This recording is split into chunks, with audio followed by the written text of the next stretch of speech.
Thank you. Thank you. ध्यान रत्न जी, आपका पुष्प मुझे प्राप्त हुआ है। जी। और बाकी सभी लोगों से जो मैत्री मुझे मिल रही है, या आप जो मुझे मौका दे रहे हैं आपके बीच में ऐसी बात रखने का कि जो बुद्ध के शिक्षा के साथ जुड़ा हुआ है, जिसे हम बौद्ध साहित्य कहते हैं। और बुद्ध साहित्य का अभ्यास वैसे बहुत ही कठिन भी है, और ज़्यादा रुचि नहीं है ऐसा भी हमें समझ में आता है, क्योंकि किसी साहित्य का अभ्यास करना इतना सरल नहीं है। अ, फिर बाबा साहब का भी साहित्य हो, पढ़ने में बहुत कठिन लगता है। और बुद्ध का साहित्य भी अ, महासागर की तरह है। लेकिन फिर भी आप के इस पिंपरी केंद्र के माध्यम से जो आप पहल कर रहे हैं, और आपने जो मुझे निमंत्रित किया है और मैंने इसको स्वीकार किया है, क्योंकि मेरी भी इसमें रुचि है।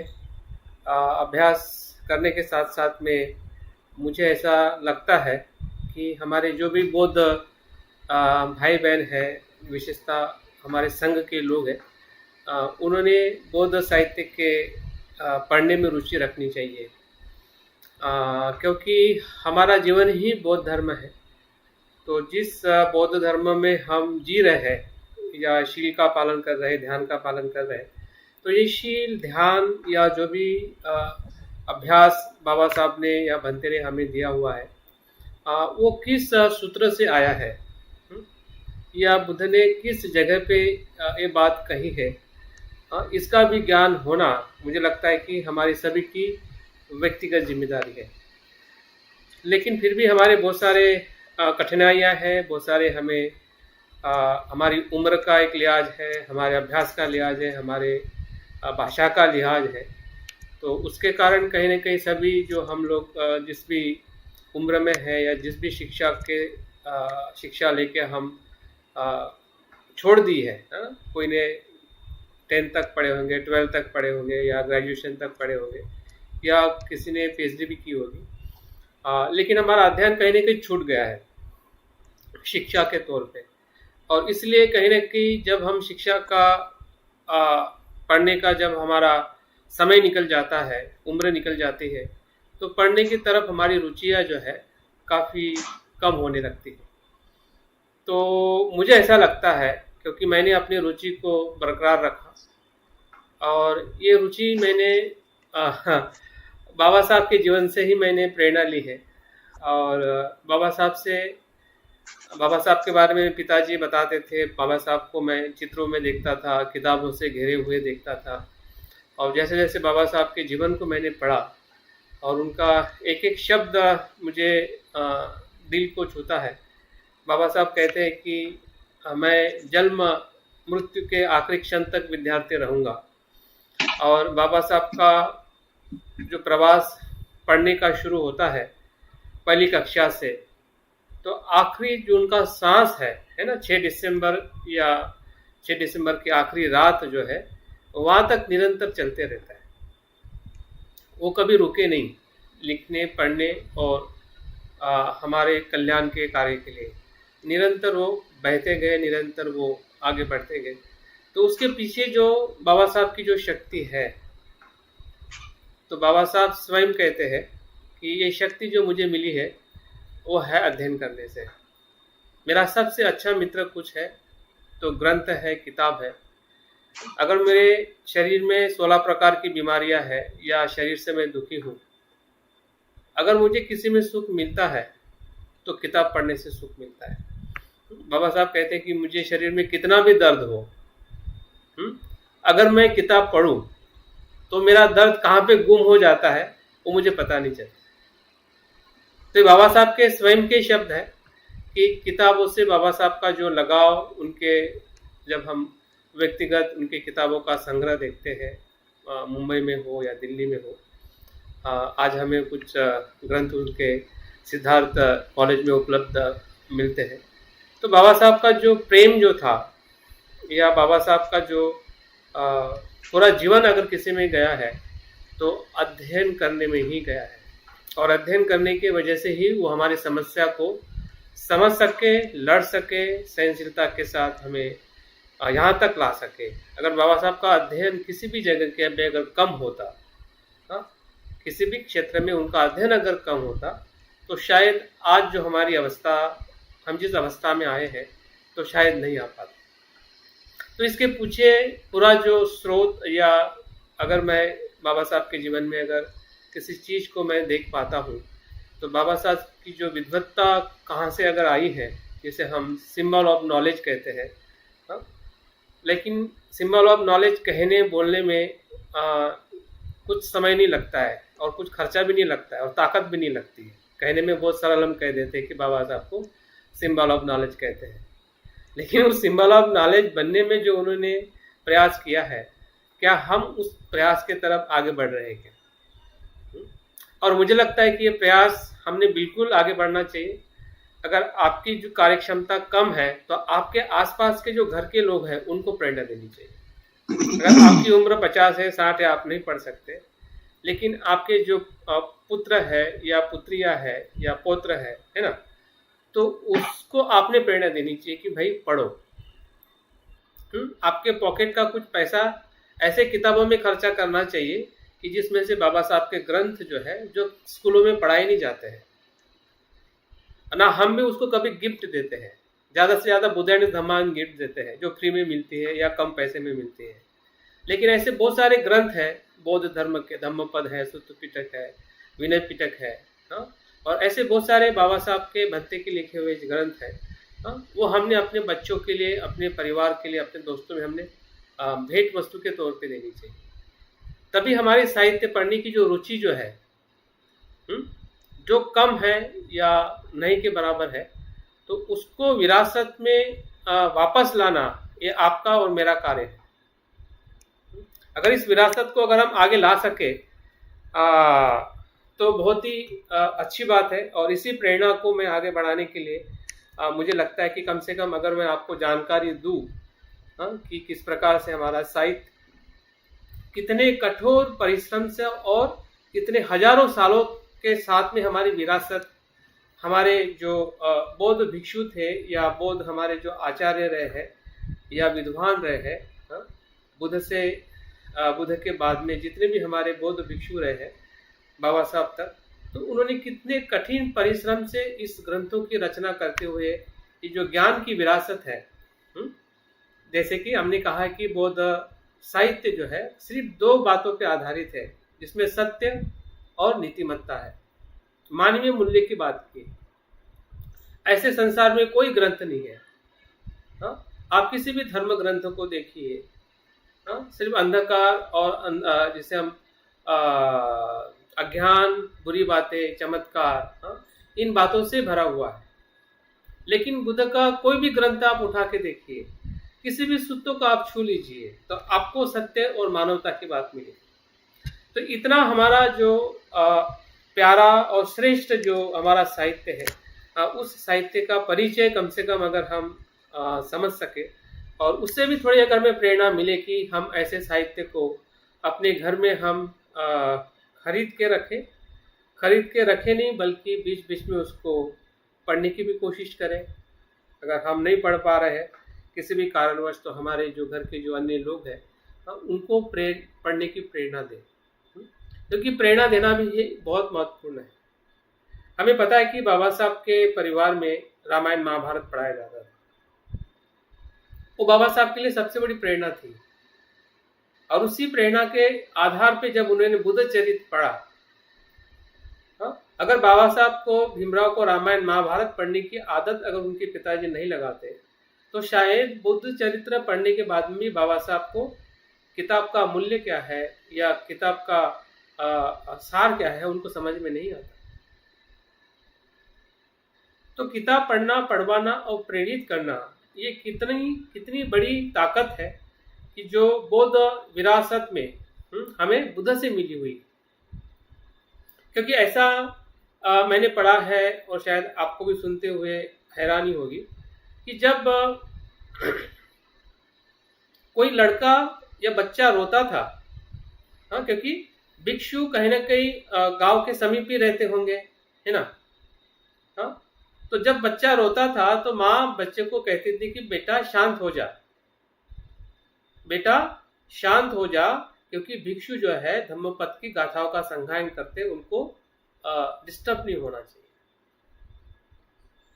इस प्रकार से बच्चों को वो माता सहलाती थी, क्योंकि वो गाथा सुनना चाहते थे कि बुद्ध के जो भिक्षु जो है कितने सुमधुर आवाजों में, सुमधुर सुरों में धम्मपद की गाथाओं का संगायन करते। और यही डायलॉग हमें मिलते हैं शोले में, गब्बर सिंह आज आ जाएगा, सो जा बच्चे, है ना? बच्चे सो जा, नहीं तो गब्बर सिंह आ जाएगा। तो ये डायलॉग जो है, सही डायलॉग ये है कि सो जा बच्चे, बुद्ध के धम्मपद की गाथा सुननी है। तो जो भी हमारी जो विरासत रही है बौद्ध परंपरा की, बच्चों के साथ माता की हो या महिलाओं की हो, जब दो महिलाएं जब पानी भरने जाती थी, तब आज हम जब कोई दो महिलाएं सहेलियां मिलती है तो खाने पीने की, कपड़े की बात होती है।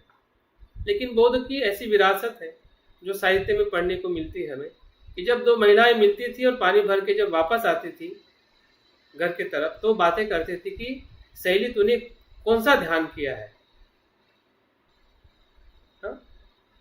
और कौन सी अवस्था में तुमने ध्यान को प्राप्त किया है। तो ये हमारी विरासत है। और आप आपके घर में देखिए, मैं अपने बचपन को याद करता हूं कि हमारे माता पिता ये कहते थे कि बेटा ध्यान से खा, ध्यान से चल, ध्यान से पढ़। अभी माता को भी पता नहीं कि ध्यान का मतलब हमारी विरासत में क्या है, ना बेटी को भी पता है कि ध्यान मतलब क्या है।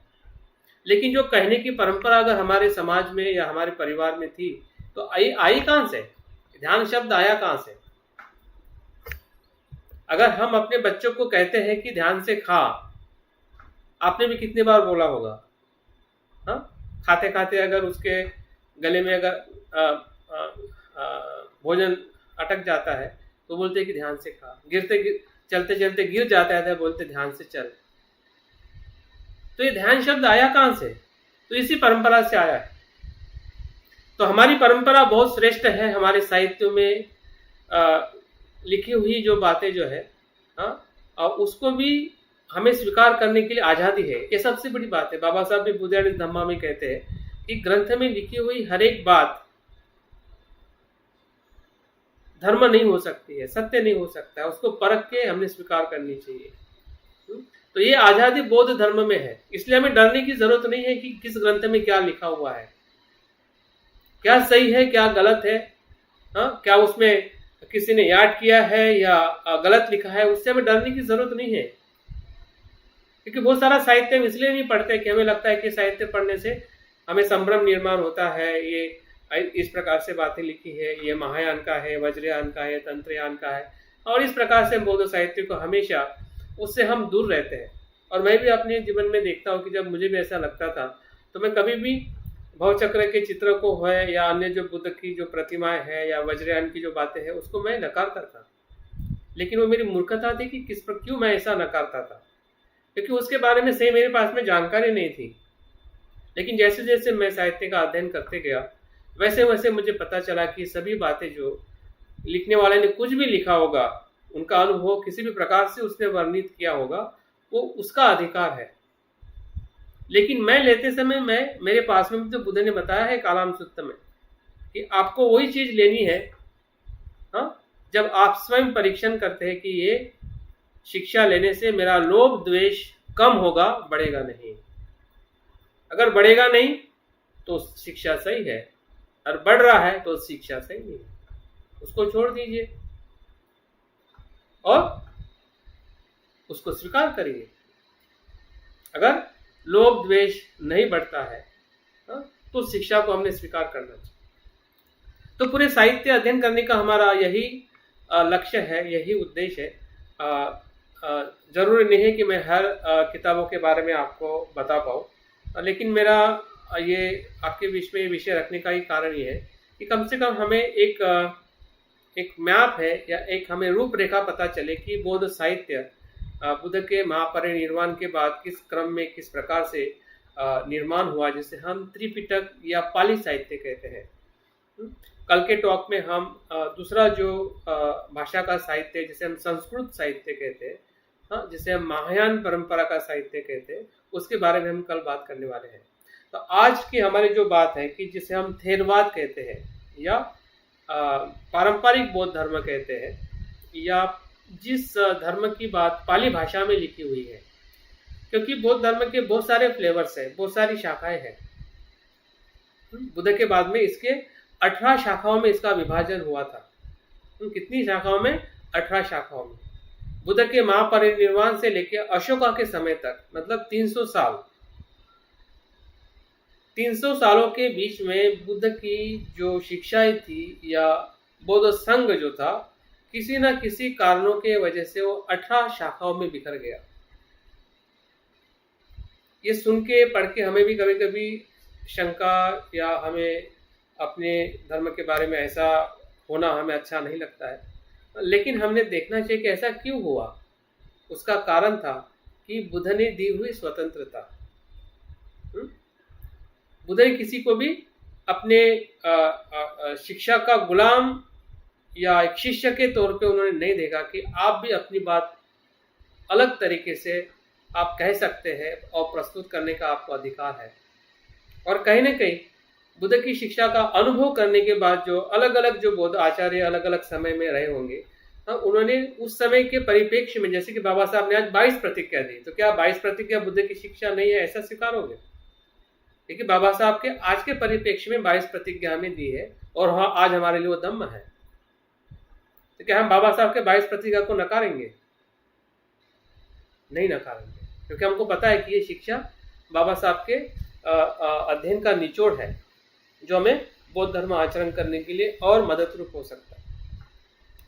तो ये जो आजादी जो है, ये जो परिवर्तनवादी सिद्धांत बौद्ध धर्म में जो है, इसी के वजह से ही इतनी अलग अलग जहाँ जहाँ पे भी बौद्ध धर्म गया वहाँ उस प्रकार के नाम से वो परिचित होने लगा और एक प्रकार की वो शाखा में परिवर्तित हुआ।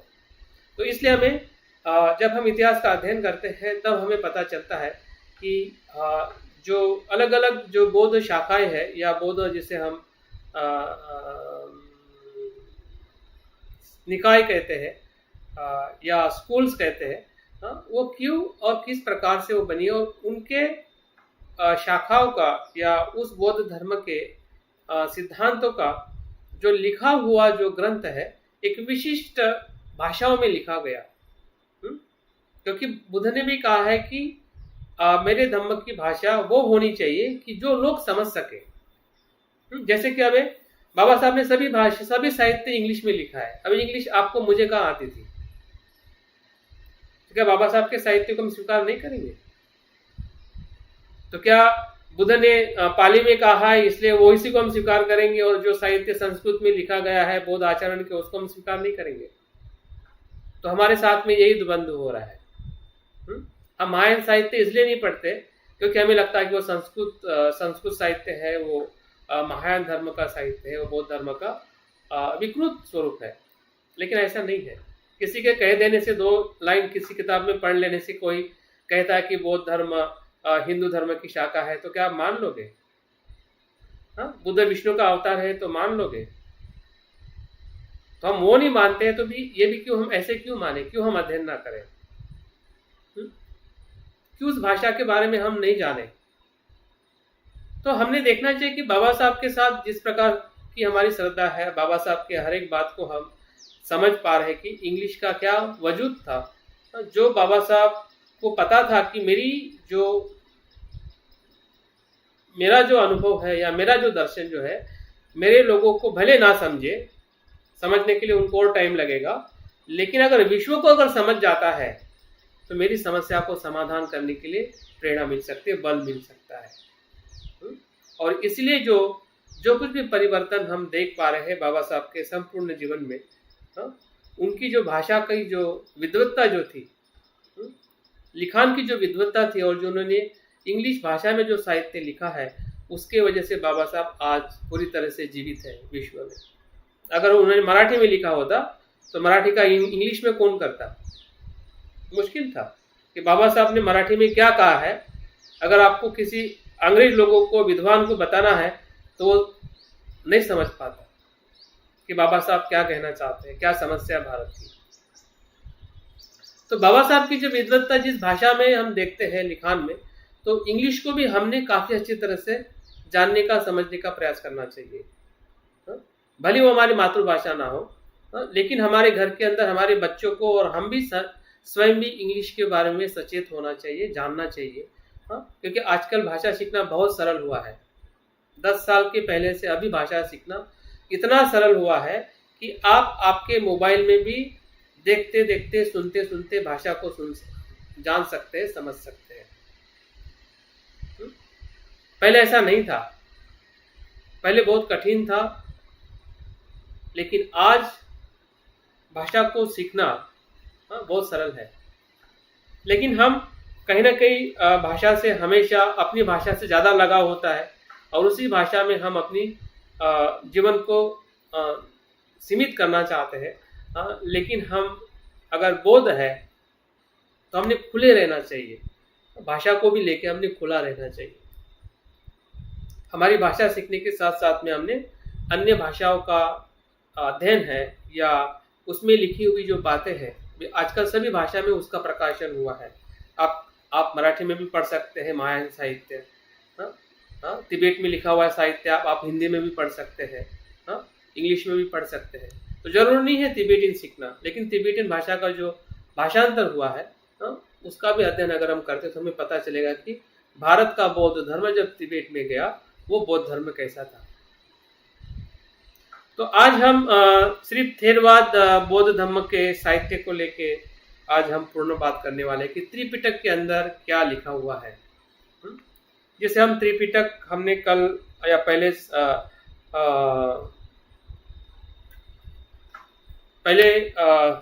लेक्चर में हमने देखा था कि त्रिपिटक कब कब मौखिक स्वरूप से होके किस शताब्दी में वो लिखित स्वरूप में हुआ, और उसके तत्व को लेकर या उसे विषय वस्तु की बात मैंने नहीं की थी। आज उसके भीतर क्या है वो संक्षिप्त में मैं बात करना चाहूँगा, ताकि हमें ये ज्ञान हो, ये बोध हो कि जब हम त्रिपिटक के शुद्ध पिटक की बात करते हैं या कुछ विनय पिटक की बात करते हैं, अभिधम्म पिटक की बात करते हैं, तो उसमें क्या क्या महत्वपूर्ण सिद्धांत है। मैं हर एक सिद्धांत को बता नहीं पाऊंगा क्योंकि वो संभव भी नहीं है, क्योंकि उसके बहुत सारे सूत्र हैं एक एक पिटक के अंदर। लेकिन उसके जो महत्वपूर्ण जो हमें पढ़ने के लिए हमें प्रेरित कर सकते हैं, या कुछ सूत्र हमने पढ़े भी होंगे हमारे मित्राभ्यास में। अगर आपने देखा होगा कि हम कालाम सूत्र पढ़ते हैं, महामंगल सूत्र पढ़ते हैं तो ऐसे सूत्र कौन से जगह पे है उसका भी हमें थोड़ा इसमें से ज्ञान आ सकता है। और साथ साथ में जो विषय के बारे में जिस सूत्र में बात की है उसको लेके मैं जब बात करूंगा तो आपको सूत्र पढ़ने की इच्छा हो सकती है कि वो सूत्र मैंने पढ़ना चाहिए, ताकि हमें उस विषय के संदर्भ में बुद्ध ने कब कहा और क्यों कहा था, इसके बारे में हमारी उसके बारे में हमें सही जानकारी मिल सके। जब हम कहते हैं कि बुद्ध ने ईश्वरवाद को नकारा है, तो ईश्वरवाद को नकारा उसका शुद्ध कहाँ पे है, किससे बुद्ध ने बात की थी। बुद्ध ने आत्मावाद को नकारा है, तो उसकी कहाँ पे किससे बात की थी। तो ये सूत्र का जो परिचय हम इसमें धीरे धीरे करने वाले हैं, ताकि हमें उसके बारे में एक सचोट और पूरी जानकारी हमें मिल सके। लेकिन उसके पहले मैं और एक बात पाली साहित्य के विकास के बारे में कुछ बातें फिर से मैं करना चाहूँगा। जो हम त्रिपिटक के तौर पे हम शुद्ध पिटक, विनय पिटक और अभिधम्म पिटक हम इन 3 ग्रंथों को देखते हैं, तो उसके बाद जब ये 3 पिटकों की रचना हुई, मतलब 4वीं शताब्दी के 4वीं संगति के अंदर, और उसके बाद में जो ग्रंथ की निर्मिति हुई, उसके बाद में जो ग्रंथ पाली साहित्य में निर्माण हुआ, उसको अलग अलग क्रम के अंदर अलग अलग वर्गीकरण से उसको संबोधित किया गया। उसका पहला जो वर्गीकरण है उसको अनुपिटक कहते हैं, जो त्रिपिटक के सम्मिलित नहीं है। सुत्त पिटक, विनय पिटक और अभिधम्म पिटक के अलावा जो ग्रंथ है जो पाली में लिखे हैं, ठीक है ना, उसको अनुपिटक कहते हैं। और उस अनुपिटक के अंदर 3 प्रकार के ग्रंथ हैं। उसमें से एक ग्रंथ हमें काफी परिचित है, वो है मिलिंद प्रश्न। मिलिंद प्रश्न जो है ये अनुपिटक पाली ग्रंथ है। जो मिलिंद राजा के साथ में जो नागसेन का संवाद है वो ईस्वीसन पूर्व 1ली शताब्दी के आसपास उसकी रचना हुई थी, जब मिलिंद राजा का साम्राज्य भारत में था। और 2 ग्रंथ है जिसके नाम मैं बता रहा हूं, एक है नीति प्रकरण और दूसरा है पेटकोपदेश। ये दोनों ग्रंथ जो है ये अभिधम्म के विषय को लेके बात करते हैं। तो ये अनुपिटक की रचना 1ली शताब्दी से लेके 4वीं शताब्दी तक के जो ग्रंथ जो निर्माण हुए थे पाली भाषा में, तो ये भी पाली साहित्य का ही एक कह सकते हैं कि एक विस्तृत स्वरूप, विकसित स्वरूप, ठीक है। त्रिपिटक तो अपने आप में 3 पिटक तो है ही है, लेकिन उसके अलावा भी बहुत सारे ग्रंथ जो है पाली साहित्य में लिखे गए हैं। उसके बारे में शायद आपको पता नहीं होगा, लेकिन कल मैं उसकी जो एक सूची है या एक चार्ट जो है मैं आपके ग्रुप में डालूंगा, या फिर मैं कल पीपीटी बना के भी बताऊंगा, ताकि आपको कम से कम नाम पता चले। नाम भी पता चलना एक अपने आप में बहुत अच्छी बात है कि हाँ, इस प्रकार के ग्रंथ बौद्ध धर्म के ग्रंथ है। त्रिपिटक के अलावा भी जो ग्रंथ की सूची में आगे बता रहा हूं, तो ये 3 पिटक को कहा जाता है अनुपिटक, छोटा पिटक, है ना। तो ये भी हमारे बौद्ध पाली साहित्य के अंतर्गत आते हैं। उसको हम कह सकते हैं कि पाली साहित्य का एक अतिरिक्त हिस्सा या अतिरिक्त उसका विकास। आगे और एक साहित्य की बात आती है, उसको पिटकेतर साहित्य कहते हैं। पिटक के अलावा वो त्रिपिटक हुआ, ये अनुपिटक हुआ, उसके अलावा भी जो साहित्य लिखा गया है पिटकेतर, पिटक के अतिरिक्त, वो कौन से ग्रंथ हैं? उसका भी आपने कहीं ना कहीं नाम सुना होगा, वो है अट्ठ कथा है। आपने बुद्ध घोष का नाम सुना है कि जो श्रीलंका में जाके अट्ठ कथा की वहां पे जो सिंहली भाषा में लिखी हुई अट्ठ कथाएं थी, वो पाली में भाषांतरण करके भारत में लेके आए। उसका उनके बारे में हम अलग से अभ्यास कर सकते हैं जब हमें समय मिलेगा, कि बुद्ध घोष का कार्य का जो योगदान जो है अट्ठ कथा लिखने में। और अट्ठ कथा किस पे लिखी उन्होंने, बहुत ही महत्वपूर्ण है, त्रिपिटक के ऊपर। सुत्त पिटक के अंदर जो दिग्ग निकाय है, मध्यम निकाय है, संयुक्त निकाय है, उसकी अट्ठ कथाएं लिखी। विनय पिटक की अट्ठ कथा लिखी, अभिधम्म पिटक की अट्ठ कथाएं लिखी। ऐसे उन्होंने 16 प्रकार की अट्ठ कथाएं लिखी। कितने? 16 प्रकार की। तो ये अट्ठ कथा का अर्थ क्या है? अट्ठ कथा का मतलब यह है कि जो त्रिपिटक में जो चीज लिखी हुई है उसकी अधिक व्याख्या करके बताना। जैसे कि धम्मपद जो है, आप धम्मपद त्रिपिटक में पढ़ोगे तो आपको सिर्फ उसमें सुत्त मिलेगी, गाथा मिलेगी, लेकिन वो गाथा कब बुद्ध ने कही है, किसको कही है, उसके पीछे कहानी क्या है, उसका वर्णन हमें त्रिपिटक में नहीं मिलता है या किसी भी सुत्त में नहीं मिलता है। तो अट्ठ कथाकार ने विशेषता बुद्ध घोष का कार्य इसलिए महत्वपूर्ण है कि उन्होंने त्रिपिटक के जो अर्थ जो है या सुत्त में लिखे हुए जो विषय वस्तु जो है उसका एक प्रकार का हमें समझने के लिए, क्योंकि त्रिपिटक को पढ़ के त्रिपिटक को हम नहीं समझ सकते हैं कि बुद्ध उसमें क्या कहना चाहते हैं, कोई सुत्त। तो ऐसे जो अट्ठ कथाकार जो होके गए हैं, ये भी पाली साहित्य में बहुत ही महत्वपूर्ण साहित्य है, जिसके अंदर बुद्ध घोष की जो नाम जो है सर्वश्रेष्ठ है। और उनका लिखा हुआ ग्रंथ आप लोगों को सभी को परिचित होगा, वो है विशुद्धि मग्ग। विशुद्धि मग्ग लिखने के बाद में ही उनको परमिशन दी गई कि आप सिंहली भाषा का भाषांतर कर सकते हैं। उनकी जो पात्रता की जो कसौटी कह सकते हैं, जब वो श्रीलंका में सिंहली भाषा से पाली भाषा में भाषांतर करने गए थे, तो वहां के भिक्षु ने उनकी पात्रता की कसौटी ली। उनको एक गाथा देके कहा गया कि इसके ऊपर आप भाष्य लिखो। जटा ही एक जो गाथा जो है वो है अंगुत्तर निकाय की गाथा है। जटा ही जटा, अंदर ही जटा बाहर ही जटा। तो ये जो गाथा जटा का जो सूत्र जो है, तो उस एक सूत्र पे उन्होंने इतना महाग्रंथ लिखा, जिसे हम शील समाधि प्रज्ञा का एनसाइक्लोपीडिया कहते हैं, विश्वकोश कहते हैं, विशुद्धि मग्गु। और उसके बाद में उनको परमिशन दी गई कि आप अभी भाषांतर करके आप पाली भाषा में भाषांतर करके आप आपके देश में लेके जा सकते हैं। तो ऐसे जो साहित्यकार जो है, श्री बुद्धघोष ही नहीं है, लेकिन उसके साथ उनके पूर्व भी एक उनके जो मित्र है या बौद्ध आचार्य है जिनका नाम बुद्ध दत्त है, ये भी इन्होंने भी कुछ बुद्ध त्रिपिटक के ऊपर अट्ठकथाएं लिखी। और उसके बाद जो धम्मपाल का भी नाम अट्ठकथाकार में आता है।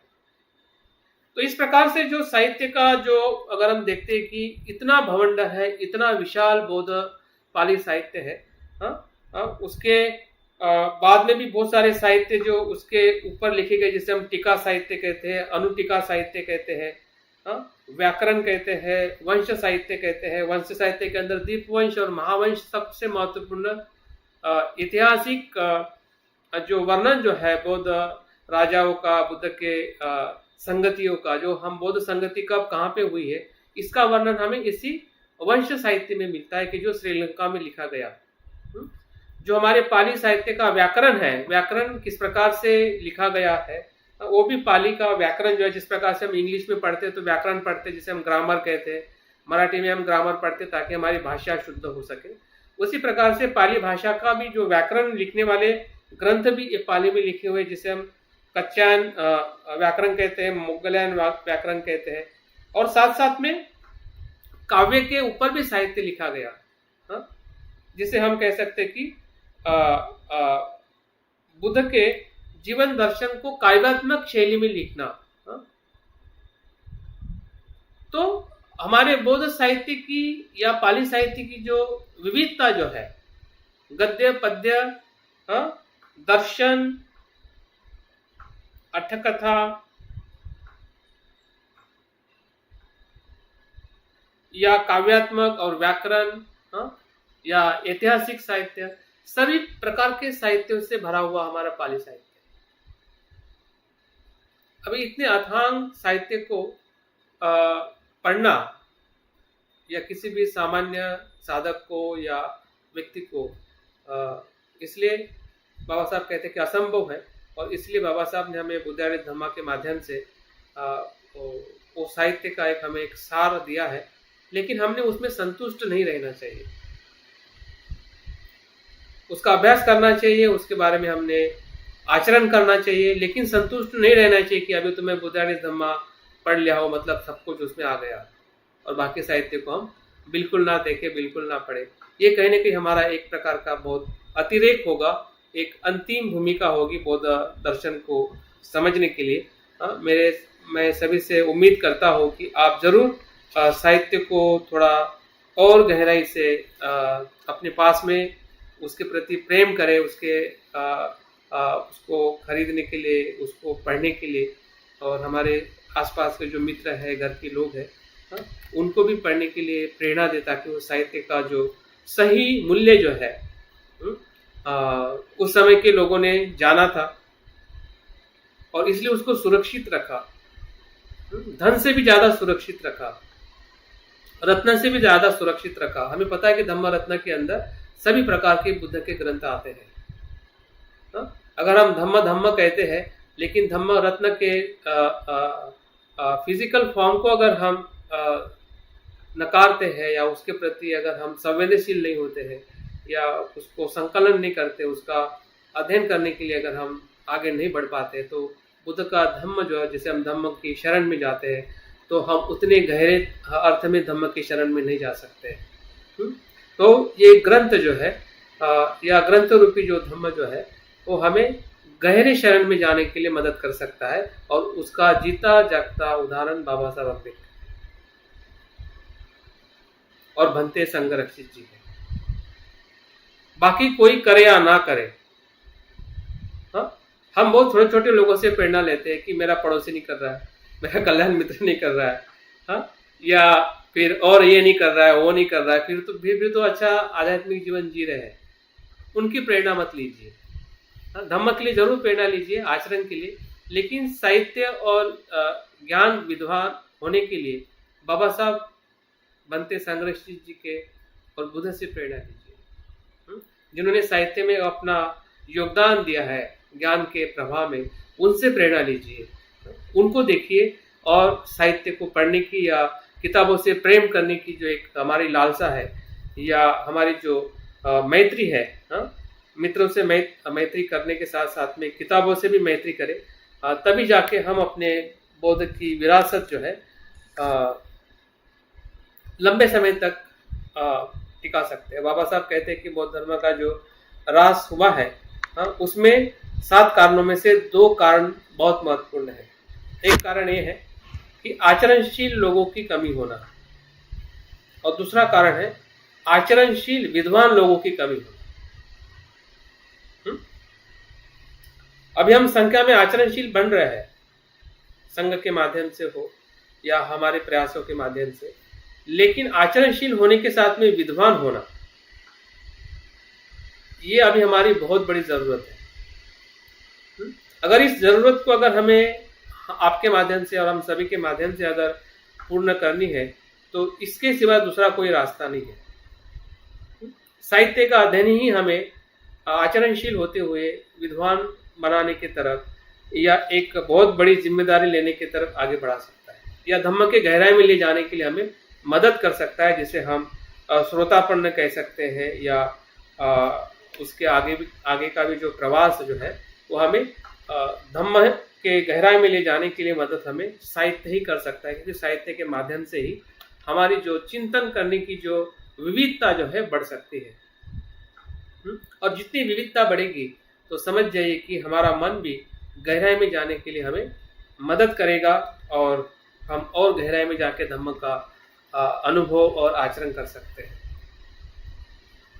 तो अभी मैं शुद्ध पिटक के तरफ आगे बढ़ रहा हूँ। शुद्ध पिटक के अंदर 5 निकाय है, और हर एक निकाय को हम थोड़ा थोड़ा देखने वाले हैं। देखते हैं कि आज मैं कितना बता पाऊंगा समय के बिना हिसाब से। अगर कुछ छूट जाता है तो कल भी मैं उसके कंटिन्यू टॉक में मैं बात करूंगा, ताकि आपका जो त्रिपिटक का एक संक्षिप्त ज्ञान है, जब आप पढ़ोगे तो आपको जरूर उसके बारे में और ज़्यादा जानकारी मिल सकती है। लेकिन मैं भी जो बताने का प्रयास कर रहा हूँ उसी जानकारी के आधार पे, जिसे हम कह सकते हैं कि एक छोटा उसका जो स्वरूप जो है, जो हमें अपनी भावनाओं को छू सकता है और प्रेरणा दे सकता है कि नहीं, मैंने दिग्ग निकाय के इस सूत्र को या दिग्ग निकाय के ग्रंथों को मैंने खरीदना चाहिए। अगर नहीं खरीदा है तो खरीदा हुआ है तो मैंने उसको पढ़ना चाहिए और उस सूत्र को देखना चाहिए कि बुद्ध उसमें क्या कहना चाहते हैं। तो दिग्ग निकाय ये अपने आप में ही सूत्र पिटक का पहला निकाय है, जिसके अंदर 34 सूत्र है। 34 मैं 3 बातें हर एक निकाय के बारे में बताऊंगा, उसकी संख्या कितनी है, उसका अर्थ क्या है, और उस निकाय के अंदर किस किस विषयों की बात की गई है।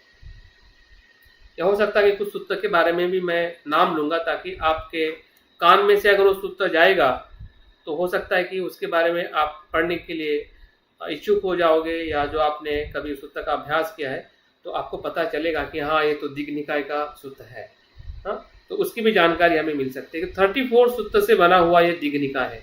दिग्ग का मतलब है बुद्ध के लंबे उपदेश, उस शब्द में उसका अर्थ छुपा हुआ है। बुद्ध के लंबे उपदेश, बड़े उपदेश मतलब दिग्ग निकाय।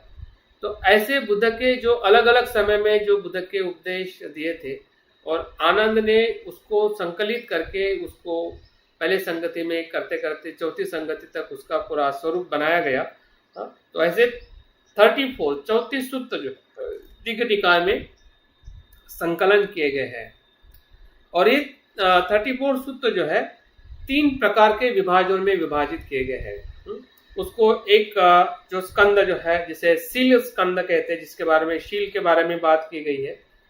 दूसरा जो उसका विभाजन है वो महावग्ग में, जो बड़े महावग्ग मतलब बड़े और ज्यादा बड़े ऐसे कुछ सूत्र है। और तीसरा जो है इसका विभाजन है वो है पाथिक वग्ग के नाम से जाना जाता है। ये शब्द शायद सुनने में आपको याद भी नहीं रहेंगे और आपको याद रखने की भी जरूरत नहीं है। जब आप उसको खुद इस ग्रंथ को आप हाथ में लोगे तो निश्चित ही है तब आपको उसके बारे में ज़्यादा आकर्षण होगा या जानकारी मिल सकती है। लेकिन इस सूत्र के कुछ सूत्रों को मैं आपके बीच में पढ़ रहा हूँ और उसके अंदर किस विषय के बारे में बताया गया है दीघ निकाय के अंदर। पहला और सबसे बड़ा सूत्र जो है वो ब्रह्मजाल सूत्र है। शायद आपने बात सुना होगा ब्रह्मजाल सूत्र, जिसके अंदर बुद्ध के समय जो 62 प्रकार की जो मिथ्या दृष्टि थी। अभी मिथ्या दृष्टि के बारे में हमने बहुत सारा अभ्यास किया है, सम्यक दृष्टि में हो, अष्टांगिक मार्ग में हो या किसी भी विषय में, तो हमारा उतना ही अभ्यास है। ये आत्मा को नहीं मानना मतलब मिथ्या दृष्टि। लेकिन जब आप ब्रह्मजाल सूत्र पढ़ोगे ना तब आपको पता चलेगा कि मिथ्या दृष्टि कितने प्रकार की होती है। तो मिथ्या दृष्टि के बारे में अगर हमें जानकारी लेनी है तो ब्रह्मजाल सूत्र जो है ये पहला सूत्र दीघ निकाय का है और बहुत ही महत्वपूर्ण है। तो ये जानकारी हमें इसमें मिलेगी। तो उसके बाद का सूत्र जो है सामान्य फल सूत्र है। उसके अंदर अजातशत्रु की जो बुद्ध के साथ भेंट है और उस समय जो 6 प्रकार के जो श्रमण थे, 6 प्रकार की जो शिक्षाएं श्रमण उस समय के जो आश्रम थे उसके बारे में भी उसमें बात की गई है। जो अम्बट्ट सूत्र है उसके अंदर बुद्ध के 32 लक्षणों की बात की गई है। जो कुटदंत सूत्र जो है, इसमें जो उस समय जो यज्ञ किया जाता था उसके विरोध की बात बुद्ध कहते हैं कि यज्ञ करना ठीक नहीं है। पोटबात सूत्र जो है इसमें 10 प्रकार के जो अव्याकृत प्रश्न है कि लोक है या लोक नहीं है, आत्मा है या नहीं है, मरने के बाद में क्या होता है, तथागत का क्या होगा, तथागत फिर से जन्म लेते हैं क्या। तो इस प्रकार के जो 10 प्रकार के प्रश्न जो संवाद कोई बुद्ध से करता है, वैसे 10 प्रकार के अव्याकृत जो प्रश्न है इसका उसमें वर्णन किया गया है। और महापदान सूत्र जो है इसमें बुद्ध के पहले जो ऐतिहासिक बुद्ध हुए हैं उसका वर्णन किया गया है। महानिदान सूत्र में प्रतिष्ठित समुत्पाद का उपदेश दिया है। जैसे कि कल मैंने पटिच्च समुत्पाद को लेकर मैंने बात किया था, तो इसी महानिदान सूत्र का रेफरेंस देके मैं बात कर रहा था। और आप भी इस सूत्र को पढ़ के पटिच्च समुत्पाद है, अनात्मवाद है, इसके बारे में आप जानकारी बुद्ध की शिक्षा के बारे में जान सकते हैं। महापरिनिर्वाण सूत्र सबसे बड़ा महत्वपूर्ण सत्य है। बुद्ध के आखिरी मृत्यु के समय का जो उनका प्रवास है और जब वो डिक्लेयर करते हैं कि मैं महापरिनिर्वाण को प्राप्त करूंगा 3 महीने के बाद, वहां से लेके जो बुद्ध की शिक्षा है वो इसी महापरिनिर्वाण सूत्र में हमें पढ़ने को मिलती है। और उसमें बहुत सारी शिक्षाएं बुद्ध देते हैं, लेकिन हमें कुछ भी पता नहीं। हमें पता है कि महापरिनिर्वाण मतलब बुद्ध का कुशीनगर में महापरिनिर्वाण हुआ है, वो महापरिनिर्वाण सूत्र है, लेकिन ऐसा नहीं है।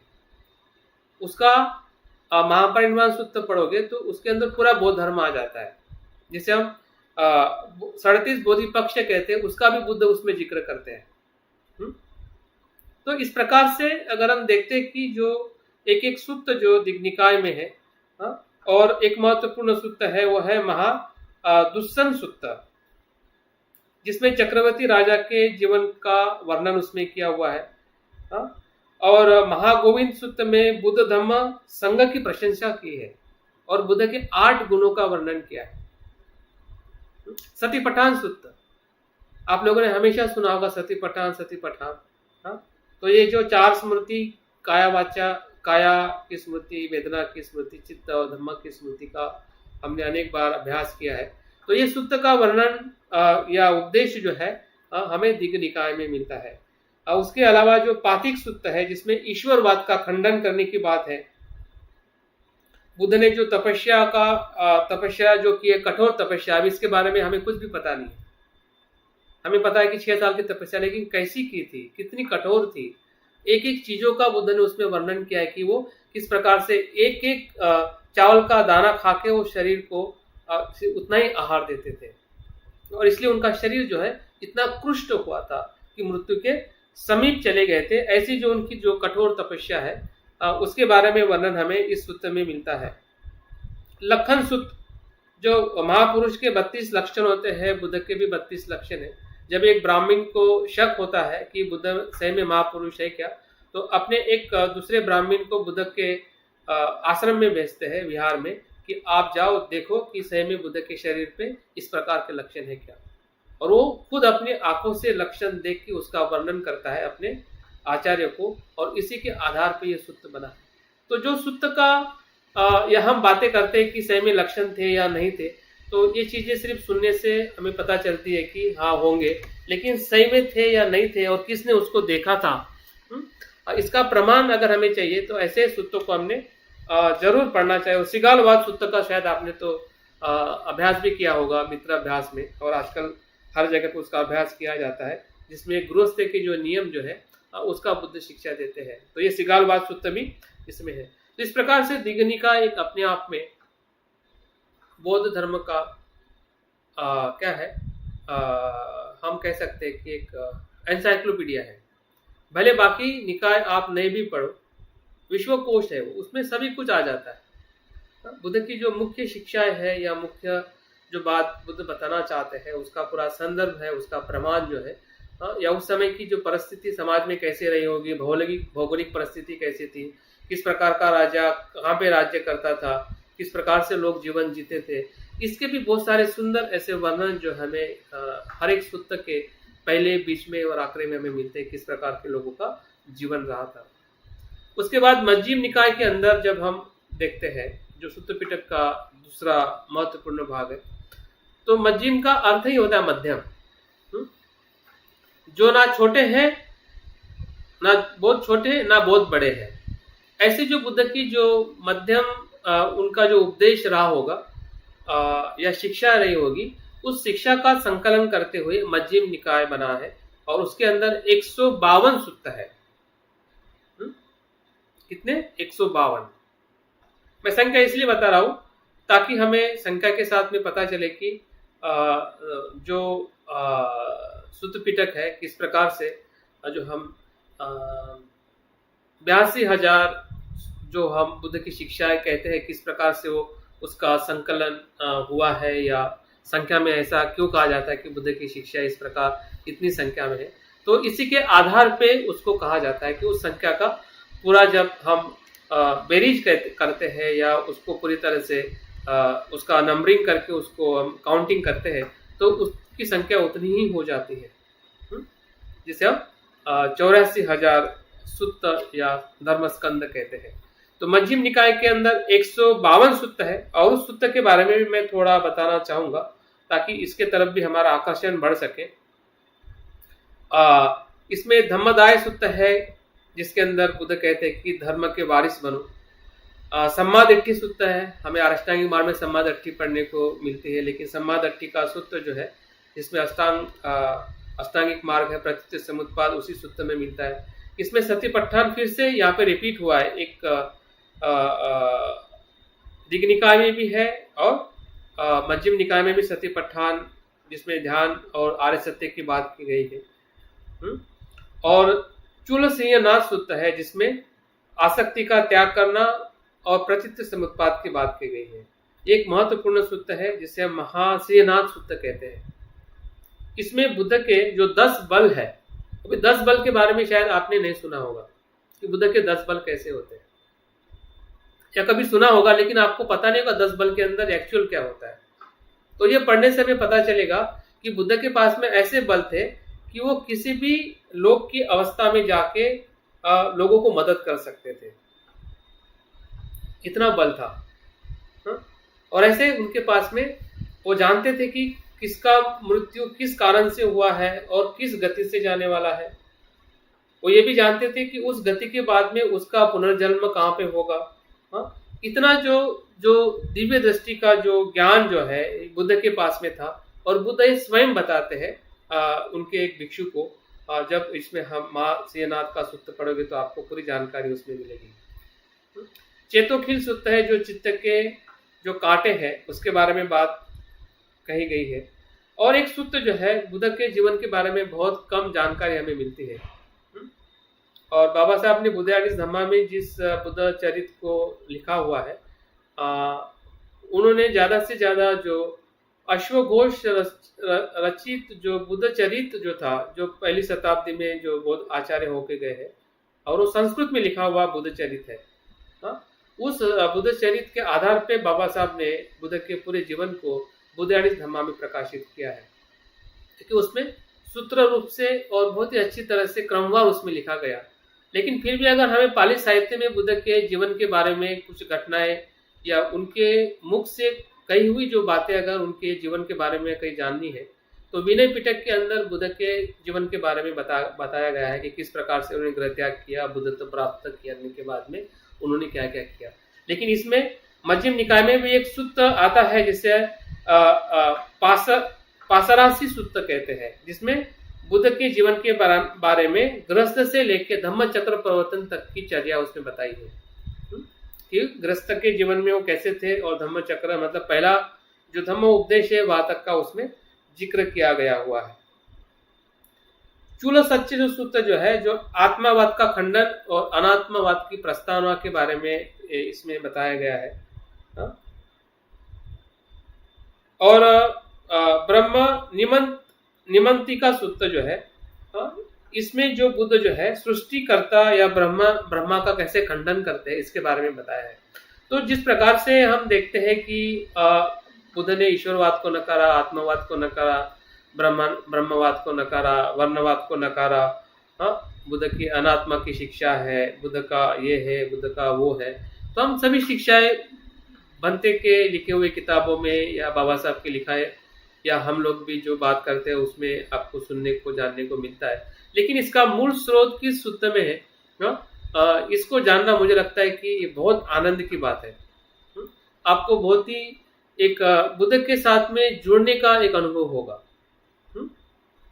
जब हम बताते हैं तो शायद उतना जुड़ाव नहीं होगा, लेकिन उसी जानकारी को जब आप किसी सूत्र में पढ़ोगे और आप कल्पना करोगे कि ये बुद्ध बता रहे और मैं सुन रहा हूँ, तो मुझे लगता है कि इससे बड़ा अद्भुत अनुभव नहीं होगा जब हम मुख्य या मूल साहित्य को पढ़ते हैं। तो उसका हमें बहुत कुछ लाभ जरूर मिल सकता है अगर हम उसको लेना चाहते हैं। इसमें बोधिराज कुमार सूत्र है, उसमें बुद्ध के जीवन के बारे में बताया गया है। माधुरी सूत्र जो है जिसमें वर्ण व्यवस्था के खंडन के बारे में बताया। अंगुलीमाल सूत्र है, हमें पता है कि अंगुलीमाल के जीवन के बारे में हमें इसमें, और अस्सलाइन सूत्र जो है बहुत महत्वपूर्ण है। बाबा साहब ने भी इसका जिक्र अनेकों बार किया है, जहां जहां पे भी वो जातिविद के विरोध में बुद्ध की बात बताना चाहते हैं। अस्सलाइन सूत्र है जिसमें बुद्ध जो है वर्ण व्यवस्था का पूरी तरह से खंडन करते हैं। वासेट्ट सूत्र है, इसका भी जिक्र जो है वर्ण व्यवस्था के खंडन के बारे में हमें मिलता है। आनापान सती सूत्र है, आनापान सती हम तो हमेशा करते हैं, लेकिन हमें ये पता नहीं कि आनापान सती का सूत्र कहाँ पे है। आप जरूर पढ़िएगा, वो मध्यम निकाय में है। काय गति का सूत्र मध्यम निकाय में है। तो इस प्रकार से जो महत्वपूर्ण सूत्र आपने सुने हैं या आप जानते हैं, उसकी जानकारी हमें इसमें मिल रही है जिस निकाय के बारे में हम जान रहे हैं। तीसरा जो निकाय हम देख रहे हैं वो है संयुक्त निकाय। अभी संयुक्त निकाय का अर्थ ही है कि उसको कलेक्ट करना। ऐसे कोई सूत्र जो है जो बड़े भी हो सकते हैं, छोटे भी हो सकते हैं, या कैसे भी हो सकते हैं, ऐसे सूत्र जो बचे हुए हैं या बचे हुए होंगे उस समय, जिसका मध्यम निकाय और दिग् निकाय के सूत्र का संकलन करने के बाद जो भी सूत्र बचे होंगे, उन्होंने उनको संयुक्त निकाय के ग्रंथ में डाल के उसको एकत्रित किया गया है, इसलिए उसको संयुक्त निकाय कहते हैं। और उसके अंदर 1482 सूत्र है। कितने? 1482 सूत्रों का ये संयुक्त निकाय है, जिसके अंदर प्रतीत्य समुत्पाद के बारे में बताया गया है, जिसे हम निदान वर्ग कहते हैं। पंचस्कंद के बारे में अगर आपको ज़्यादा जानकारी चाहिए तो उसको खंदक वग्ग कहते हैं। अगर आपको षडायतन के बारे में ज़्यादा जानकारी चाहिए तो षडायतन वग्ग उसमें दिया हुआ है। अगर आपको बौद्ध दर्शन के जो साधनाएं हैं या सिद्धांत है उसके बारे में आपको जानकारी चाहिए तो महावग्ग उसी के अंदर दिया हुआ है। तो इस प्रकार से अलग अलग वग्ग के अंदर जो मैंने जो विषय बताए हैं कि इस विषयों का उसमें वर्णन किया हुआ है, तो निश्चित ही है हमारी जो जिज्ञासा जो है, या कभी भी अगर हमें लगता है कि या प्रचित समुद्र के बारे में मुझे और ज़्यादा जानकारी चाहिए तो हमने संयुक्त निकाय के इस ग्रंथों को हमने रेफर करना चाहिए। हम पंचस्कंद के बारे में काफ़ी कुछ हम पढ़ते हैं, रूप वेदना संज्ञा संस्कार और विज्ञान। अब ये 5 शब्द हमें पता है, लेकिन उसका विवेचन क्या है, बुद्ध ने कब क्यों और कैसे, और उसका विस्तृत क्या बातें बुद्ध बताना चाहते हैं, तो वो जानकारी हमारे पास में शायद नहीं होती है। और जानकारी अगर सही नहीं होगी तो आपका चिंतन भी उतना सही नहीं होगा, याद रखिए। जानकारी जितनी आपके पास में सही रहेगी, ओरिजिनल रहेगी और बुद्ध के वचन के आधार पे रहेगी, तो वो जानकारी निश्चित ही हमें चिंतन करने के लिए और सरलता दे सकते हैं और हमारा चिंतन और गहराई में जा सकता है। तो इस प्रकार से संयुक्त निकाय का भी हम ध्यान रखना है या उसके बारे में जानना है कि ये बहुत महत्वपूर्ण निकाय है। और चौथा जो निकाय जो आता है उसको अंगुत्तर निकाय कहते हैं। अभी अंगुत्तर निकाय इस शब्द में ही उसका अर्थ छुपा हुआ है।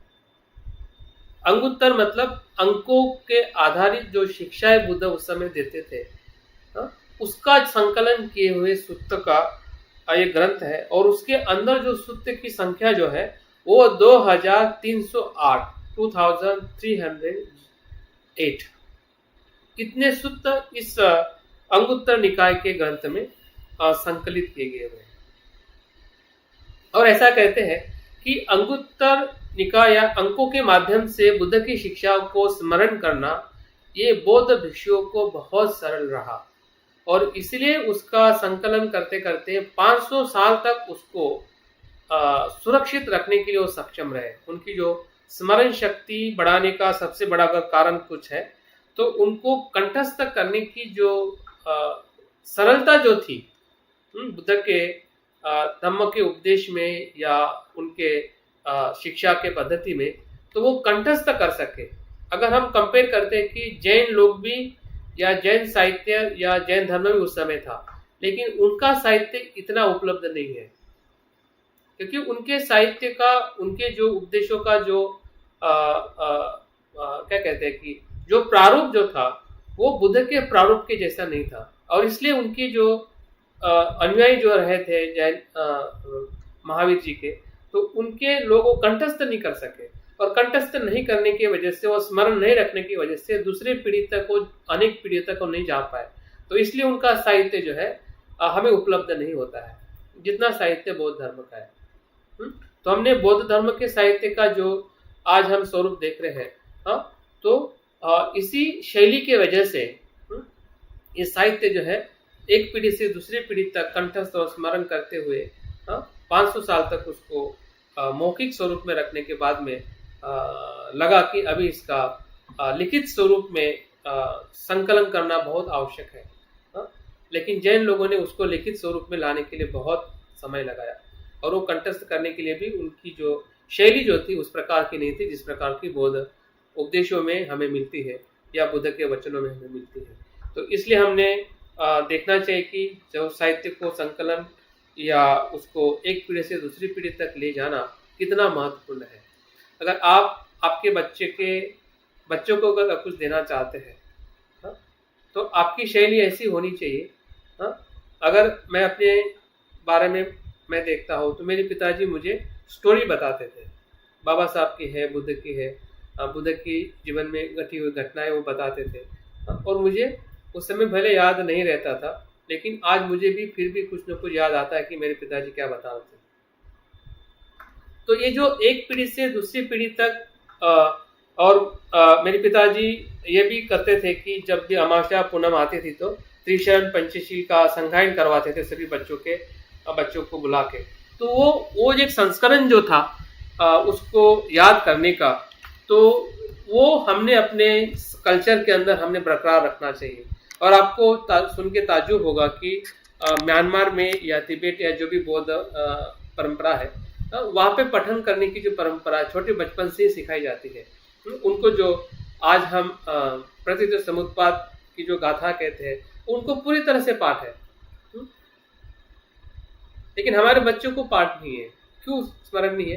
क्योंकि हम उस प्रकार का कल्चर हम भूल चुके हैं, या उस कल्चर के तरफ हम अपने बच्चों को नहीं ला पा रहे हैं। तो उसकी कहीं ना कहीं हमारी कमी है। हमें लगता है कि बच्चे की पढ़ाई है या उसको इंटरेस्ट नहीं है, लेकिन ऐसा नहीं होता है। बच्चा कितना भी पढ़ लिख रहा हो, उसको भले कम इंटरेस्ट हो, लेकिन जब माँ बाप कुछ करते हैं तो निश्चित है उसके जो संस्कार है या उसको लेने की जो उसकी इच्छा है, वो बिल्कुल बन जाती है। लेकिन हम ही प्रश्न लगा देते हैं कि नहीं, बच्चा तो पढ़ रहा है, बच्चों को अभी ये नहीं सिखाए, वो नहीं सिखाए। तो हम देख रहे हैं कि हमारे बच्चे पढ़ तो रहे हैं, लेकिन बौद्ध धर्म जी नहीं रहे हैं। इंजीनियर बन रहे, डॉक्टर बन रहे हैं, या जो भी हम चाहते हैं उसके भौतिक जीवन में सुखी बने, लेकिन उनके जीवन में वो सुखी नहीं हो सकते जब तक धर्म के बारे में हमने उनको नहीं बताया हो, या उस संस्कारों से उसको सिंचित नहीं किया गया हो। सबसे बड़ी हमारी भूल है कि जब हम कहते हैं कि बाबा साहब ने कहा शिक्षित बनो, लेकिन बाबा साहब ने शिक्षित बनने के पीछे ये कारण नहीं था कि सिर्फ डिग्री लेके जॉब करो। और माँ बाप तो यही सोचते हैं, दूसरा कोई शिक्षा का अर्थ नहीं हमारे पास। शिक्षा का अर्थ हम भूल गए कि जो बाबा साहब जिए और उन्होंने कहा है। बाबा साहब डिग्री के लिए शिक्षा नहीं लिए, बाबा साहब प्रज्ञावान होने के लिए शिक्षा लिए है ना, जीवन में परिवर्तन लाने के लिए शिक्षा लिए है। तो हमारे बच्चे या हम स्वयं भी अगर शिक्षित है, तो क्या हम उस शिक्षा से स्वयं बदले हैं, परिवर्तित हुए हैं, प्रज्ञावान हुए हैं? ये हमने प्रश्न पूछना चाहिए।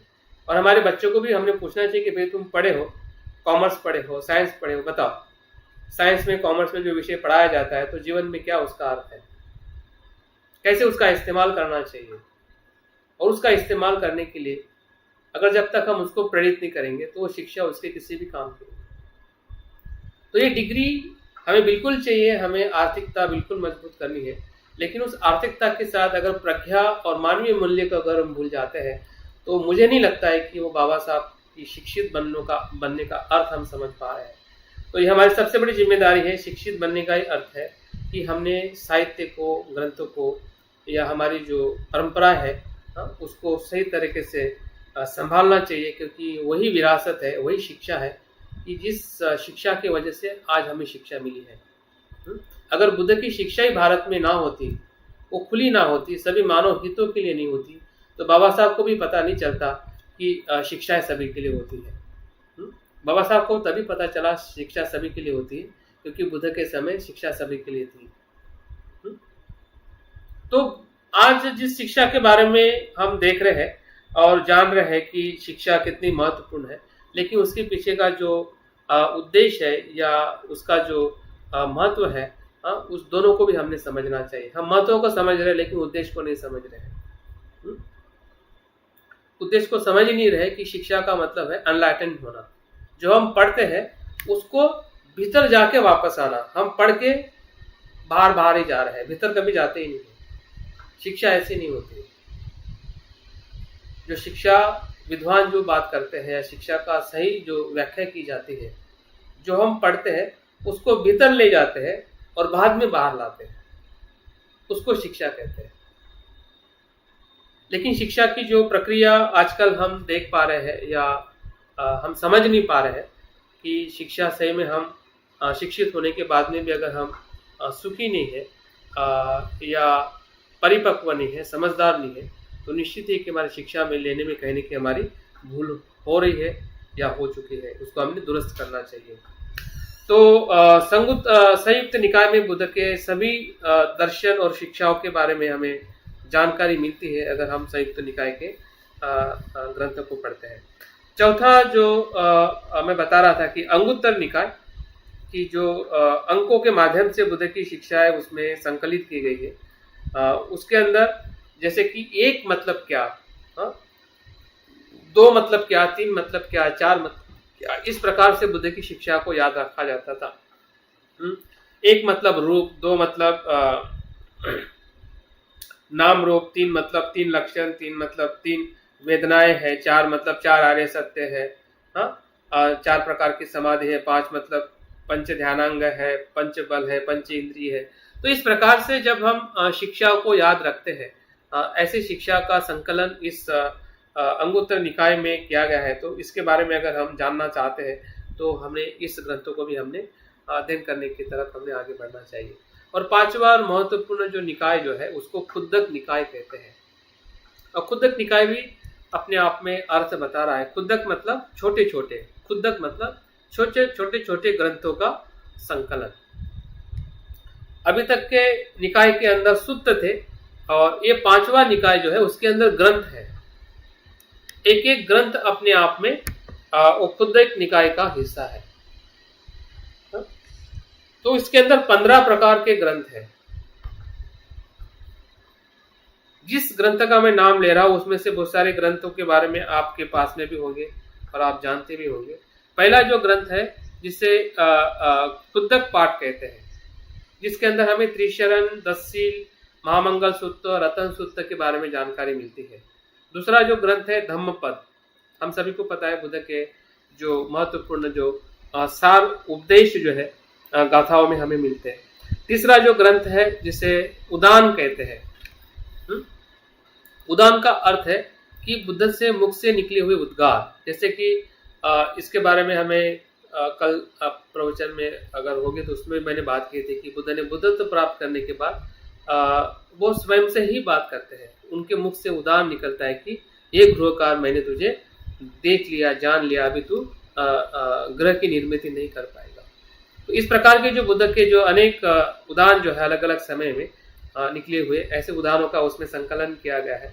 चौथा जो ग्रंथ है उसमें इतिवृत्तक ऐसे जो बुद्ध के कुछ उपदेश जो है कि जो भगवान कुछ कहते हैं लोभ के बारे में हो या ऐसे अनेक जो विषय के बारे में बुद्ध इसमें बात करते हैं, ऐसे सूत्र का उसमें संकलन है।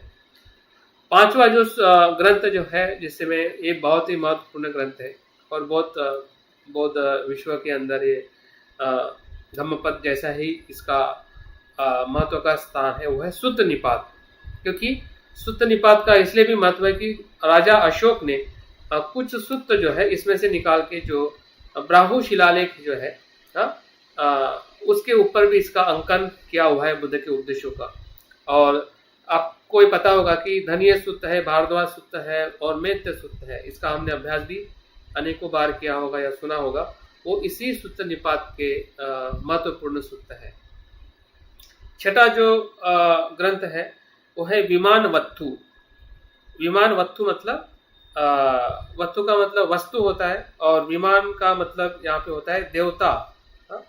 देवों के अवस्था का वर्णन इसमें किया गया कि देवों का वैभव क्या होता है। अभी देवलोक के बारे में जब हम भवचक्र में पढ़ेंगे या अगर और इसके बारे में जानना चाहते हैं तो हमने कहने के बुद्ध के जीवन में भी हम देख सकते हैं कि किस प्रकार से देव अवस्था बौद्ध धर्म में होती है या किस प्रकार का उसका वर्णन होता है। सातवां जो ग्रंथ है पेतवत्थु मतलब जो भवचक्र में हम देखते हैं कि नरक की अवस्था जो है, नरक के दुखों का वर्णन इसमें किया गया है जिसे हम पेतवत्थु कहते हैं।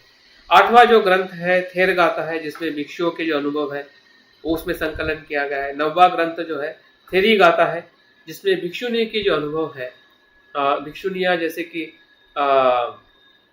जो भी भिक्षुनियाँ खेमा हो या ऐसे अनेक भिक्षुनियों का वर्णन जो है 522 भिक्षुनियों का इसमें वर्णन मिलता है कि जो अपने अनुभव को बताते हैं कि बुद्धत्व प्राप्त करने के बाद उनको क्या अनुभव हुआ है, पहले का जीवन कैसा था और बुद्धत्व के प्राप्ति का जीवन कैसा है।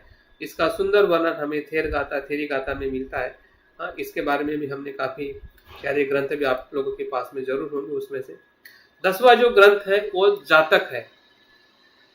इसके अंदर 547 बुद्ध के पूर्व जन्म की कथाएं हैं। इसके बारे में शायद मैं अभी आने वाले कुछ सप्ताह के बाद में इसके ऊपर एक सीरीज लेने वाला हूँ जातक कथा पे, ताकि बुद्ध के जातक कथा के बारे में हमें पूर्व जन्म का जो एक हमारा अध्ययन है बुद्ध के जीवन को लेके हम भी अपने पहले जन्म में देख सकते हैं। मैं तो ऐसा मानता हूँ, देखता हूँ कि बुद्ध के साथ में भी मैं था, लेकिन किस स्वरूप में था वो मुझे इतना अस्पष्ट है। क्योंकि जब हम आज के जीवन को देखते हैं तो ये आज का हमारा जीवन जो मनुष्य योनि में आया है वो ऐसे ही कोई ऊपर से नहीं टपका। हम्म? उसकी बहुत लंबी प्रक्रिया चली है। जैसे कि अगर बुद्ध के जीवन में जब वो सुमेध थे, हाँ सुमेध तपस्वी थे, जब दीपंकर बुद्ध थे, हाँ वो स्वयं बताते कि मैं कब से बुद्धत्व प्राप्त करने के लिए प्रयास कर रहा हूँ। तो उनकी जो अवस्था थी, उनका जो चित्त या जीवन था, वो वहां से लेके अनेक कल्पों तक वो अनेक अनेक पारमिताओं का आचरण करते हुए इस जन्म में वो बुद्धत्व को प्राप्त हुए हैं। तो उनकी अगर जीवन प्रक्रिया ऐसी है तो आपकी और मेरी ऐसी कैसे नहीं हो सकती है? हाँ? हम भी तो उसी भाव चक्र में है। सिद्धार्थ का भाव चक्र कुछ अलग था और आपका मेरा भाव चक्र अलग है, ऐसा तो नहीं है। हम उसी पृथ्वी पे पैदा हुए हैं, हाँ? या उसी भाव चक्र में पैदा हो रहे हैं, हाँ? तो हमने इसके बारे में सोचना चाहिए कि हमारा भी कहीं ना कहीं जो पूर्व जन्म के साथ में किसी न किसी योनि के अंदर, भले हम अभी अस्पष्ट है लेकिन हम थोड़ी कल्पना जरूर कर सकते हैं। हाँ? अगर हम आज अच्छे हैं मनुष्य योनि में, तो कहीं ना कहीं बाबा साहब के समय हो या उसके पहले के समय या उसके पहले के समय भी हो, तो कहीं ना कहीं हमारा अस्तित्व रहा होगा। और हमें तभी इस बात पे यकीन आ सकता है कि जब हम बुद्ध के जीवन को भी इस प्रकार से जो जातक कथा के माध्यम से अगर हम अध्ययन करते हैं तो पूर्व जन्म की जो कहानियां है, पूर्व जन्म की जो अनुभव है, उसके माध्यम से हम अपने पूर्व जन्म को भी कुछ न कुछ हद तक जानने का हम प्रयास कर सकते हैं। भले वो अस्पष्ट हो या काल्पनिक हो, तब भी मुझे लगता है कि ऐसा देखना और ऐसा सोचना बुद्ध के अनुभव के साथ में एक बहुत ही अच्छा प्रवास, बहुत ही अच्छा अभ्यास हो सकता है। तो जातक कथा ये बहुत ही महत्वपूर्ण हमारा एक ऐतिहासिक और जो भारत से जब जब भी बौद्ध साहित्य गया है विदेशों में या पूरे विश्व में, उसके अंदर सबसे ज़्यादा प्रमुख प्रभावशाली साहित्य रहा जातक कथा है। हाँ? कथाओं के माध्यम से जो हमारे व्यापारी भारत से विदेशों में जाते थे तो कथाएं को लेके जाते थे, और उस कथाओं के माध्यम से बौद्ध धर्म उनकी कथाओं में जीवित है। जब भी हम कोई भी कथा पढ़ते हैं, भले वो किसी भी धर्म की हो, किसी भी देश की हो, और उसमें बुद्ध धर्म की इसी जातक कथा का प्रभाव होता है। क्योंकि यही जातक कथा उधर जाके अनेक अलग स्वरूप में वो उन्होंने विकसित की है, लेकिन उसके भीतर अगर हम देखते हैं तो ये इसी जातक कथा का सभी पूरे विश्व पे प्रभाव देखने को हमें मिलता है। उसके बाद का जो ग्रंथ है उसको निर्देश कहते हैं। उसमें कुछ कंठस्थ करने वाली कुछ व्याख्या है उसमें लिखी हुई है। उसके बाद में जो ग्रंथ जो आता है पटी संविदामग्ग आता है। इसके ये जो ग्रंथ जो है अभिधम्म पिटक पे थोड़ा आधारित है। अभिधम्म पिटक के बारे में इसमें अरंत की प्रति संविद कैसे होते हैं, अरंत के बारे में इसमें कुछ विश्लेषण किया हुआ है उनके मन की अवस्था को लेकर, तो अलग से एक ग्रंथ है। 13वें नंबर का जो ग्रंथ है वो अपदान। अपदान का मतलब ये है कि थेरी और भिक्षु भिक्षुनी की जीवन चरित्र की गाथा। हमने थेरी और थेरी गाथा जो देखा था वो उनके सिर्फ उद्गार है, गाथाएं है, लेकिन अपवाद के अंदर ऐसा उनका जीवन चरित्र के बारे में पूरी बात की है। जैसे कि महामोगल्यान हो, राहुल सारीपुत्र हो, आनंद हो या देवदत्त हो, ऐसे जो भी भिक्षु या भिक्षुनियां रही है, उनके जीवन चरित्र के बारे में अगर कहीं हमें जानना है कि उनका जन्म कहाँ हुआ था, क्या उनके व्यक्तित्व में क्या क्या चीजें थी, तो ये हमें अपदान जो ग्रंथ जो है जो कुद्दक पिटक में उसमें हमें मिलता है। 14वें नंबर का ग्रंथ है बुद्ध वंश। मतलब बुद्ध के पहले जो बुद्ध हुए हैं, दीपंकर के लेख से सिद्धार्थ बुद्ध तक जो 24 बुद्ध के बारे में हमने सुना है, कभी उसकी सूची भी देखी होगी। अगर हम सारनाथ में जाते हैं तो उसमें हमें उसकी पूरी सूची दिखाई देती है। 7 बुद्ध के बारे में तो बताया जाता है, और सम्राट अशोका ने भी 7 बुद्ध के जहाँ जहाँ जन्म हुआ था वहाँ पे शिलालेख भी अभी हमें प्राप्त हो रहे हैं। तो जो बुद्ध ने बताया है वो कोई काल्पनिक चीज नहीं है कि सिर्फ उन्होंने बता दिया और अस्तित्व में नहीं थे। हाँ, तो भला भले वो पूरा अस्तित्व, पूरा हमें ऐतिहासिक स्थापत्य नहीं मिल रहा है सभी बुद्धों का, लेकिन अगर बुद्ध बता रहे हैं तो निश्चित ही है सभी बुद्धों का जो ऐतिहासिक अस्तित्व इस भारत भूमि में जरूर रहा होगा, और उसी के आधार पे जो बुद्ध वंश जो है हमें पूरी जानकारी वो देता है। और आखिरी और महत्वपूर्ण जो ग्रंथ है वो है चर्या पिटक। चर्या पिटक मतलब बुद्ध के पूर्व जन्म की जो पारमिताएं जो है, हाँ, पारमिताओं का आचरण, दान, शील, नेकखम, मैत्री, जो भी 10 शील 10 पारमिता की जो बात हम करते हैं, तो इसकी पूरी जानकारी जो है, कब कौन सी पारमिता बुद्ध ने पूर्ण की है, किस प्रकार से की है, तो इसकी पूरी जानकारी हमें चर्या पिटक जो ग्रंथ जो है बुद्ध निकाय का 15वां ग्रंथ यहाँ पे हमें प्राप्त होता है। तो इस प्रकार से मुझे लगता है कि समय समापन की तरफ हो रहा है, और हमारे और जो 2 पिटक है, विनय पिटक और अभिधम्म पिटक, इन दोनों पिटकों को कल के सत्र में जो मैं दूसरा विषय लेने वाला हूँ, पाली साहित्य के अलावा जो संस्कृत साहित्य है या महायान साहित्य को मैं कल छूने वाला हूँ। तो उसके पहले मैं इसके बारे में थोड़ा संक्षिप्त बता के उस विषय को मैं आगे ले जाऊंगा। तो मुझे लगता है कि जो अभी तक हमने सूत्र पिटक के जो 5 निकाय है उसका विस्तृत नहीं लेकिन संक्षिप्त जो स्वरूप हमारे एक ज्ञान में आना चाहिए, या हमारे दिल में एक कहते हैं कि एक मैप अगर हम बना रहे हैं, हम सोच रहे हैं कि इतना बुद्ध की शिक्षा मतलब इन निकायों में कहीं ना कहीं संग्रहित है, और जो विषय के बारे में हम सुने हैं, जाने हैं, पढ़े हैं, या कुछ न कुछ हमने अध्ययन भी किया है, उसका और अध्ययन करने के लिए, या उसकी जो मूल प्रामाणिकता है, अगर बुद्ध कहते हैं कि ये है ये नहीं है, तो उसकी जो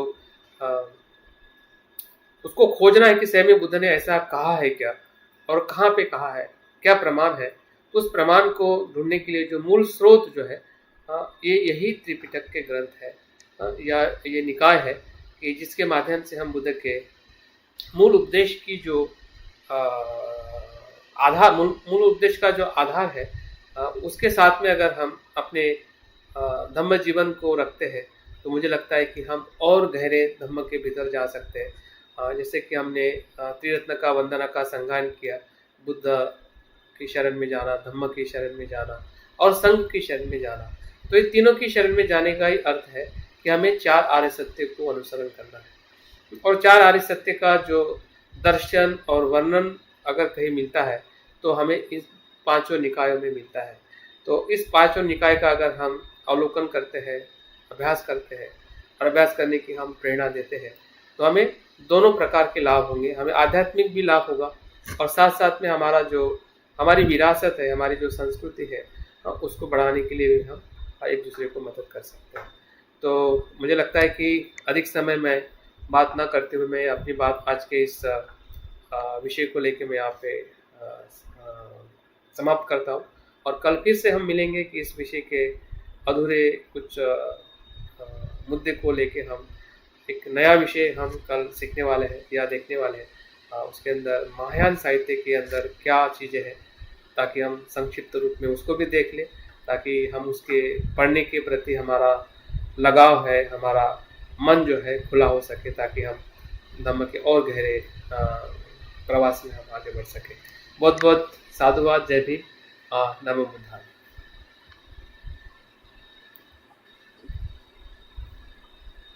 बहुत ही सराहनीय, बहुत ही पुण्यानुमोदन और बहुत